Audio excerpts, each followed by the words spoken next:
Attamiin sin daganna maddiisa qabsoo keenya sintu daandinuuf saaqee sintu fakkeenya keenya.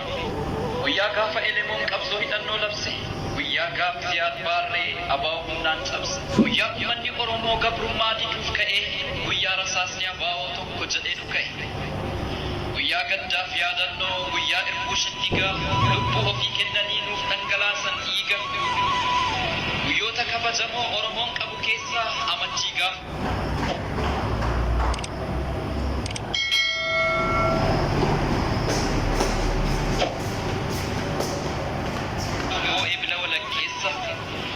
Gaafa shiftaan Sumaalee gootota keenya nyaata gaafa abdiin Oromoo biiftii boqatte taata.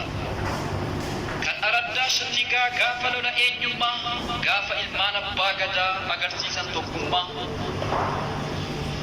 Amantiif manaan baane jechuudhaaf dubbatanii eenyummaa isaanii qofaaf shiftaan hubamanii.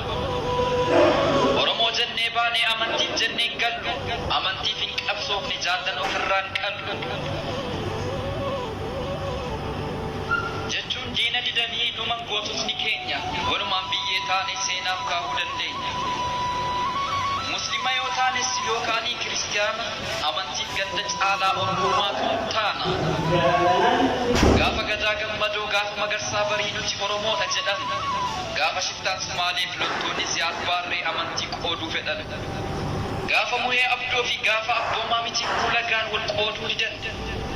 Gaafa higgazuu bantii gaafa falmataa sabaa dhiigaan tokkummaa fidan. Gaafa faafamdoo yoo gaafa irra aanaa qacalee Oromoo ta'uu labsan. Gaafa marii galaaniin gaafa dhaddachoo bahu ilaalcha diinaa cabsan. Guyyaa jireenya ayyaanaa kan dhaddachoo mul'ataa seenaa isaanii yaadan. Guyyaa gumaa eebbisaa gumaa Usmaayyoo Muusaa baasuuf saba abdan.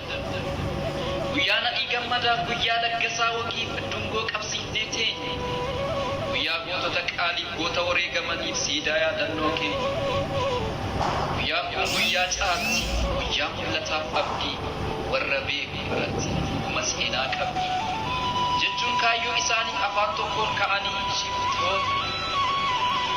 Jechuun kaayyoo isaanii afaan tokkoon ka'anii shiftoota Ziyaad Barree suura biyyee ta'anii. Bara bara labbasha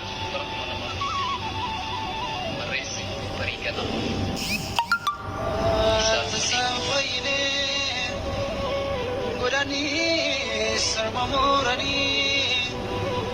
Signor mata poti koti akabo sonajan.